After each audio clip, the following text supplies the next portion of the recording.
মেয়ে, তুমি কিছু করতে পারবে না। মেয়ে হয়ে এত পড়াশোনা কিসের? মেয়েদের পড়াশোনা করিয়ে কোনো লাভ নেই, সেই পরের ঘরের। এই এত জোরে কথা বলিস কেন? আমরা যাই বলবো তাই শুনবি।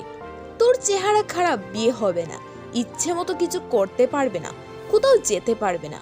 আর বিয়ের পর রান্না করো, বাসনপত্র আর বাচ্চাদের বড় করো।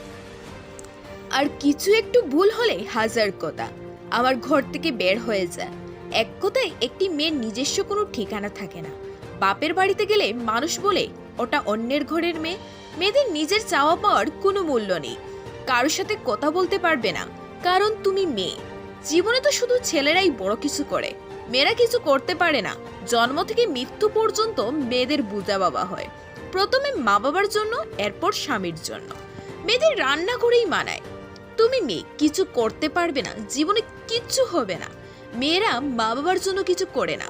একমাত্র ছেলেরাই জীবনে সাফল্য অর্জন করে এবং টাকা উপার্জন করতে পারে, এবং মা বাবাদের দেখে।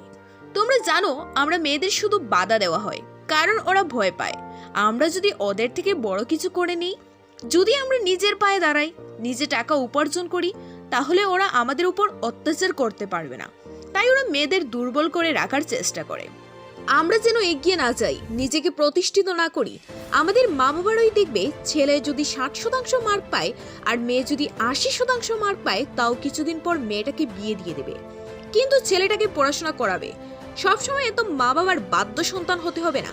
কখনো কখনো নিজের জন্য নিজেকে লড়াই করতে হবে। নিজেকে প্রতিষ্ঠিত করার জন্য, নিজের একটা নাম দেওয়ার জন্য, সমাজের সম্মান পাওয়ার জন্য লড়াই করতেই হবে। সবাইকে দেখিয়ে দিতে হবে মেয়েরাও পারে, মেয়েরাও মা বাবা সমাজের জন্য করতে পারে।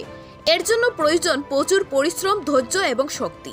কারণ তোমাকে পেছনে ধরে অনেকে টানবে, অনেক বাধা আসবে।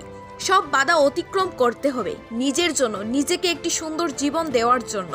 এবং সবাইকে দেখিয়ে দিতে হবে মেয়েরা কোনো অংশে কম নয়, মেয়েরা যা চায় তাই করতে পারে।